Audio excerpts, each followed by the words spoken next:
Sometimes on your quest for gold, you end up with a bit of bulk. Let's talk about what you can do with that.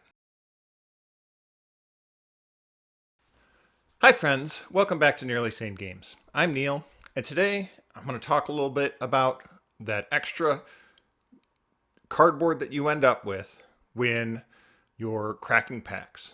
Now, I've got a lot of boxes behind me here, and these have almost all been opened. I'm not a hoarding person. I'm not an investing person. I like to crack packs, and I like to look for a lot of cool cards. And this is why I have a complete set of Monarch, including all of the legendaries and the Fabled. The Fabled was an accident. As a matter of fact, the legendaries were kind of an accident too. But the fact is that I have opened uh, 14 boxes of Monarch, and that leaves me with a lot of bulk. So the question becomes, what can I do with that? Well, here's what I'm doing with that.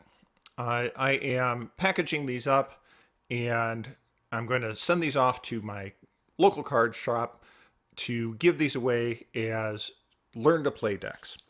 And these decks come from a guide that was put together by Decks and Drafts. And if you're not subscribed to them, you should go and subscribe to them. But they give a list of which cards to put in here for these decks. I haven't personally played with these cards, but I'm going to assume that they're pretty well balanced to play against each other. These are all commons. He does suggest putting in some Null Rune, which I don't have a whole lot of Arcane Rising bulk, so that's not going to happen. But I think these decks will be perfectly fine against, mostly against playing each other, and without the Null Rune. And I found that I was able to build a lot of these decks. I also have a lot of Welcome to Wraith, and I've gone through and built decks out of those. There are some Sink Belows in there, so there's some value in there, but you can replace those if you don't want to put those in there. But I found that I was able to put together a lot of decks. For Welcome to Wraith, I was able to put together 5 decks for each hero. For Monarch, I found that I was able to put together 12 decks for each hero. And that's a lot of decks. And I also put in this little insert. Here's for our boy Bolton. And it has a little information about how kind of Bolton wants to play. And behind, I've put together the QR codes for the Learn to Play video and for the Hero's Handbook. So they can scan those. They also have printed information under there so that if their phone doesn't do the QR scanning, they can also get that information and just have that as, kind of an information of kind of how to get started with this deck.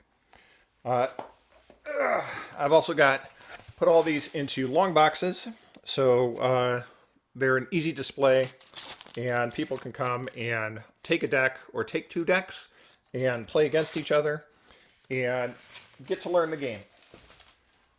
As I've mentioned before, I don't have a real strong flesh and blood scene here in my area, and I really want to change that. I think that people that have grown tired of Magic or are looking for something new could grab a couple of these decks and play them. And we all know the game. We all love the game. I think if you get a chance to play it, I think that you may get excited to learn more about it and start to get into it.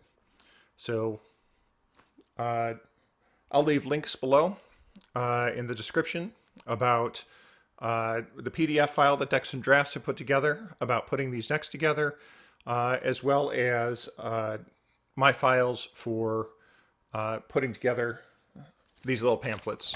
And if you have something that's able to print double-sided or just run it through your printer twice, we'll have documents for all that as well.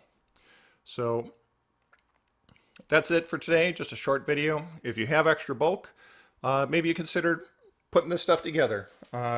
These are just team bags that I grabbed off Amazon and put them in, and they make a nice little package.